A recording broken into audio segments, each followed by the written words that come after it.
மனுகுலத்திற்காய் விண்ணை விட்டு மண்ணை தேடி கடந்து வந்து நமக்காக பாடுகளை பட்டு நொறுக்கப்பட்டு தன்னை முழுவதுமாய் ஒப்பு கொடுத்து நமக்காக மரித்து 3ஆம் நாள் உயிரோடு எழும்பி இன்றைக்கும் உயிருள்ளவராய் நான் உங்களுக்கு சமாதானத்தை வைத்து போகிறேன், நான் எப்படி போகிறேனோ அப்படி திரும்ப வருவேன் என்று சொல்லி ஒரு எதிர்பார்ப்பை ஏற்படுத்தி கடந்து சென்றிருக்கிற இயேசு கிறிஸ்துவின் நாமத்தினால் இந்த புத்தாண்டில் இந்த வீடியோவை பார்த்து கொண்டிருக்கிற உங்களை வாழ்த்தி வரவேற்கிறேன்.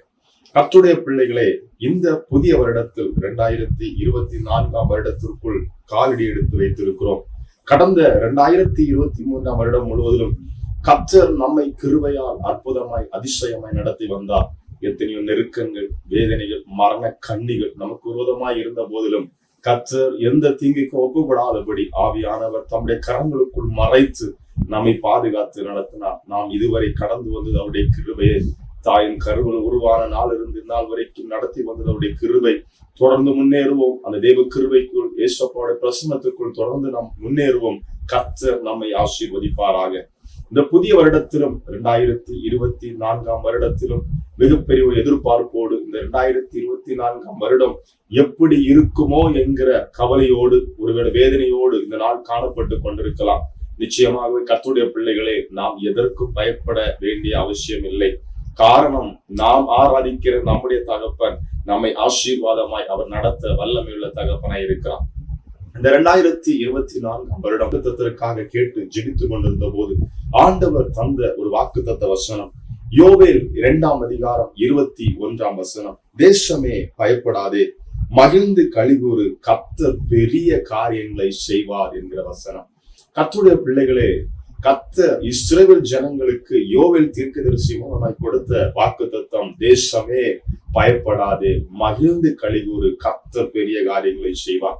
கர்த்தருடைய பிள்ளைகளே, தேசமே பயப்படாதே, மகிழ்ந்து களிகூறு, கர்த்தர் பெரிய காரியங்களை செய்வார் என்று சொல்லி ஆவியானவர் இந்த வருஷம் நமக்கு வாக்குத்தத்தமாய் தந்திருக்கிறார்.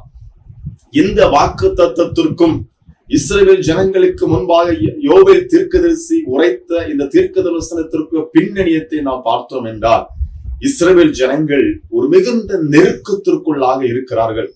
அதாவது அவர்கள் விளைச்சல் செய்த விளைச்சல்களில் நன்மையை சுதந்திரித்துக் கொள்ள முடியாதபடி எந்த நன்மையும் அவர்களுக்கு இல்லாமல் அந்த தேசத்தை 4 விதமான பூச்சிகள் அவர்களுடைய பயிர் நிலங்களை வஞ்சித்து போட்டது, முழுவதுமாய் அழித்து போட்டது.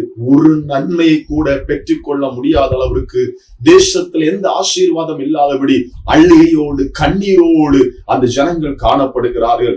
காணப்படும் போது ஆண்டவர் அவர்களுக்கு கொடுக்கிறார், நீங்கள் உபவாச நாட்களை ஏற்படுத்துங்கள், ஜெபியுங்கள், கர்த்தருடைய சமூகத்தில் கூடி வாருங்கள் என்று சொல்லி கர்த்தர் அவர்களுக்கு ஒரு நிபந்தனையை கொடுக்கிறதை பார்க்கிறோம். அந்த நிபந்தனைக்கு அப்புறமாக கர்த்தர் சொல்லுகிறார், நீ பயப்படாதே, மகிழ்ந்து களிகூறு, கர்த்தர் பெரிய காரியங்களை செய்வார் என்று. கர்த்தருடைய பிள்ளைகளே, கடந்த வருடங்கள் பலவிதமான நெருக்கங்கள், தோல்விகள், நஷ்டங்கள், ஏமாற்றங்கள், ஒரு நன்மையும் பெற்றுக்கொள்ள முடியாதபடிக்கு நெருக்கத்தோடு நீங்கள் காணப்பட்டு கொண்டிருக்கலாம். கர்த்தர் இந்த வருஷம் நமக்கு தருகிற வாக்குத்தத்தத்தோடு ஒரு நிபந்தனை நமக்காக தருகிறார். உபவாச நாட்களை ஏற்படுத்துங்கள், உபவாசம் இருந்து ஜெபம் பண்ணுங்கள், பரிசுத்த ஆராதனை நஷ்டப்படுத்தாதீர்கள், கர்த்தருடைய ஆலயத்தில் கடந்து வந்து கர்த்தரை அதிகமாய் தொழுது கொள்ளுங்கள் என்று சொல்லி கர்த்தர் ஒரு நிபந்தனை வைக்கிறார்.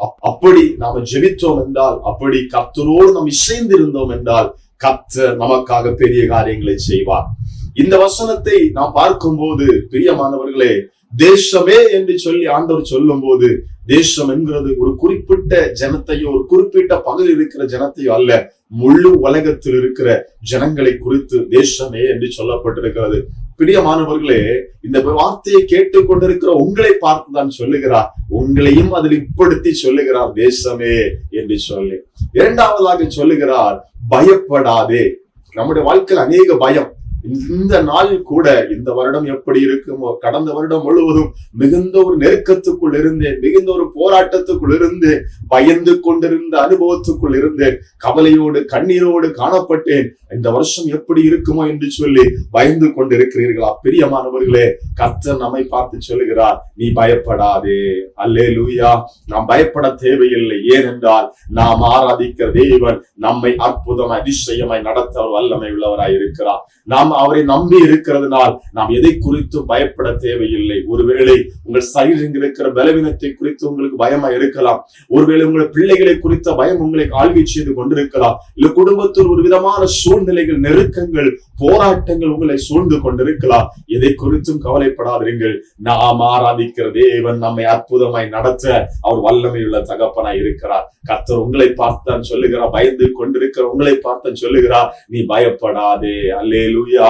தேசமே பயப்படாதே என்று சொன்ன தகப்பன் மூன்றாவதாக சொல்லுகிறார், மகிழ்ந்து களிகூறு. கர்த்தருடைய பிள்ளைகளே, நாம் கர்த்தருடைய பிள்ளைகளாய் இருப்பதனால் பயப்பட்டு பயந்து கொண்டிருக்கிற நிலைமை அல்ல, மகிழ்ந்து களிகூற கர்த்தர் நம்மை பார்த்து சொல்லுகிறார். சங்கீதக்காரர் 37:4 சொல்லுகிறார், கர்த்தரிடத்தில் மன மகிழ்ச்சியாய் இரு, அவர் உன் இருதயத்தின் வேண்டுதல்களை உனக்கு அருள் செய்வார் என்று சொல்லி. கர்த்தருடைய பிள்ளைகளே, கர்த்தருடைய சமூகத்தில் மன மகிழ்ச்சியாய் இருங்கள். நம்முடைய இருதயத்தின் வேண்டுதல்களை அவர் நிறைவு செய்கிற தகப்பனாய் இருக்கிறார். மீண்டும் அதே சங்கீதக்காரர் 119:92 சொல்லுகிறார், உம்மது வேதம் என் மன மகிழ்ச்சியாய் இராதிருந்தால் நான் துக்கத்திலே அழிந்து போய் இருப்பேன் என்று சொல்லி. இந்த சங்கீதக்காரத்திலிருந்து அந்த மகிழ்ச்சியாய் இருப்பதற்கான 2 காரியங்களை நாம் பார்க்கிறோம். ஒன்று, கர்த்தரிடத்தில் ஜெபிக்க வேண்டும் என்று சொல்லி. 2வது, கர்த்தருடைய வேதத்தில் பிரியமா இருக்க வேண்டும் என்று சொல்லி. கர்த்தருடைய வேதத்தை தியானிக்கும் போது அது நம்மை மகிழ்ச்சிக்குள் ஆக்குகிறது. கர்த்தருடைய சமூகத்தில் விண்ணப்பம் பண்ணும்போது நம்முடைய விண்ணப்பங்களை கேட்டு நமக்கு பதிலை தந்து நம்மை மகிழ்ச்சிக்குள்ளாக நடத்துகிறார். கர்த்தருடைய பிள்ளைகளே, இந்த வருஷம் வேதம் வாசிப்பிலும் ஜெபிப்பதிலும் நாம் ஒரு தீர்மானத்தை எடுத்துக் கொள்ளுவோம்.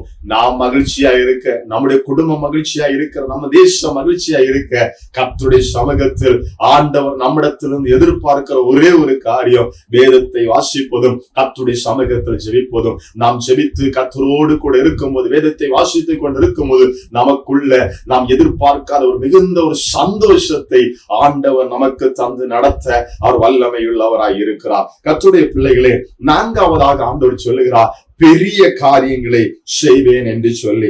யோபு 5:9 வாசிக்கும் போது ஆராய்ந்து முடியாத பெரிய காரியங்களையும் எண்ணி முடியாத அதிசயங்களை செய்கிறார் என்று சொல்லி நாம் பார்க்கிறோம். அதே போல எரேமியா 33:3 வாசிக்கும் போது, என்னை நோக்கி கூப்பிடு, அப்பொழுது நான் உனக்கு உத்தரவு கொடுத்து நீ அறியாததும் உனக்கு எட்டாததுமான பெரிய காரியங்களை உனக்கு அறிவிப்பேன் என்று சொல்லி கர்த்தர் சொல்லுகிறதை நாம் பார்க்க முடிகிறது. கர்த்தருடைய பிள்ளைகளே, கர்த்தரை நோக்கி கூப்பிடுவோம். அவர் ஆராய்ந்து முடியாத பெரிய காரியங்களையும் எண்ணி முடியாத அதிசயங்கள் நம்முடைய வாழ்க்கையில செய்கிறவர். இந்த வசனத்தை கேட்டுக்கொண்டிருக்கிற கர்த்தருடைய பிள்ளைகளே, விசுவாசத்தில் நாம் பயப்பட தேவையில்லை, மகிழ்ந்து களிகூற வேண்டும் என்று ஆண்டவர் சொல்லுகிறார். கர்த்தர் பெரிய காரியங்களை செய்வார். இஸ்ரவேல் ஜனங்களுக்கு யோவேல் தீர்க்கதரிசி மூலமாய் ஆண்டவர் கொடுத்த வார்த்தையே, நீ பயப்படாதே, மகிழ்ந்து களிகூறு, பெரிய காரியங்களை நீ காண்பாய் என்று சொல்லி. கர்த்தர் பெரிய காரியங்கள் நம்முடைய வாழ்க்கையை செய்ய வேண்டும் என்றால் ஜெபிப்பதை மறந்து போகாதிருங்கள், வேதத்தை வாசித்து தியானிப்பதை மறந்து போகாதிருங்கள். இந்த 2 பழக்கத்தையும் இந்த வருடம் முழுவதையும் நாம் அபியாசப்படுத்தி கொண்டோம் என்றால்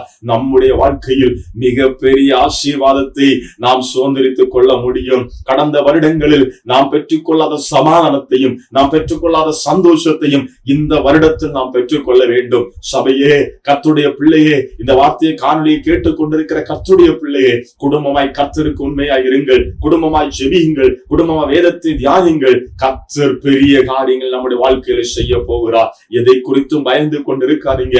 இந்த வருஷம் நமக்கு எவ்வளவு சவால்கள் நமக்கு முன்பாக இருந்தாலும் இந்த வேதத்தை வாசிப்பதையும் ஜெபிப்பதையும் விட்டு விடாதிருங்கள். கர்த்தரிடத்திலிருந்து பெரிய காரியங்களை நாம் எதிர்பார்ப்போம். கர்த்தர் பெரிய காரியங்களை நம்முடைய வாழ்க்கையில் செய்வாராக. ஜெபிப்போமா? பரிசுத்த பிதாவே, நன்றியோடு ஸ்தோத்திரிக்கிறோம் ஆண்டவரே. இந்த புதிய வருடத்திற்குள் பிரவேசித்திருக்கிற உம்முடைய பிள்ளைகள் எங்களை உம்முடைய கரங்களுக்குள் தருகிறோம். நீர் எங்களை பார்த்து சொல்லி இருக்கிறீர், தேசமே பயப்படாது, மகிழ்ந்து களிகூறு, கர்த்தர் பெரிய காரியங்களை செய்வார் என்று சொல்லி நீ சொல்லி இருக்கிறீரே. ஆவியானவரே, இந்த ஜெபத்தில் என்னோடு கூட இணைந்து ஜெபித்துக் கொண்டிருக்கிற, இந்த ஜெபத்தை கேட்டுக் கொண்டிருக்கிற கர்த்தருடைய பிள்ளைகள், அவருடைய குடும்பங்களை உம்முடைய கரங்களை தருகிறோம். நீர் ஆசீர்வதிப்பீராக, நீர் உம்முடைய பிள்ளைகளை ஆசீர்வதிப்பீராக. உம்முடைய பிள்ளைகளுடைய பயங்கள் மாறி போகட்டும். உம்முடைய பிள்ளைகள் இந்த வருஷம் ஆசீர்வாதத்தை சுதந்திரித்துக் கொள்ள வேண்டும். இந்த வருஷம் உம்முடைய பிள்ளைகள் ஜெபிப்பதிலும் வேதம் வாசிப்பதிலும் அதிகமான நேரத்தை உம்மோடு செலவிட நீர் கிருபை கட்டளையிடுகிறதற்காக நன்றியோடு ஸ்தோத்திரிக்கிறோம். ஆவியானவரே, உம்முடைய பிள்ளைகளையும் அவருடைய குடும்பங்களையும் நீர் ஆசீர்வதிப்பீராக.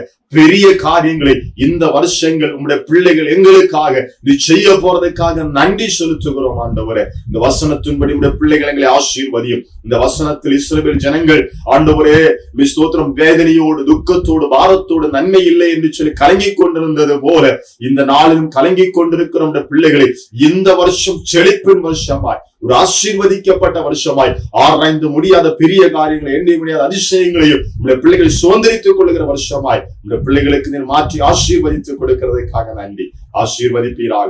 தேவ சமாதானம், சந்தோஷம், சுகமும், பலனும் இந்த பிள்ளைகளுடைய குடும்பம் முழுவதையும் ஆளுகை செய்து நடத்தட்டும். ஆளுகை செய்கிறதுக்கான இயேசுவின் நாமத்தில் ஜெபிக்கிறோம் நல்ல பிதாவே, ஆமென். பிரியமானவர்களே, இந்த வருடம் முழுவதும் கர்த்தர் நம்மை நடத்த அவர் வல்லமையுள்ள தகப்பனாய் இருக்கிறார். மறந்து போகாதிருங்கள், ஜெபியுங்கள், வேதத்தை தியானியுங்கள்.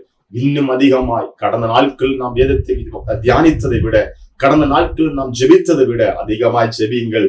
கர்த்தர் பெரிய காரியங்களை நிச்சயம் நமக்காக செய்வார். பயந்து போகாதீங்க. கர்த்தர் உங்களுக்கு இந்த வருஷம் ஒரு ஆசீர்வதிக்கப்பட்ட வருஷமாய், ஆராய்ந்து முடியாத பெரிய காரியங்களை நீங்கள் பெற்றுக் கொள்கிற வருஷமாய் கர்த்தர் உங்களை மாற்ற போகிறார். God bless you. உங்கள் யாவருக்கும் புத்தாண்டு நல்வாழ்த்துக்கள்.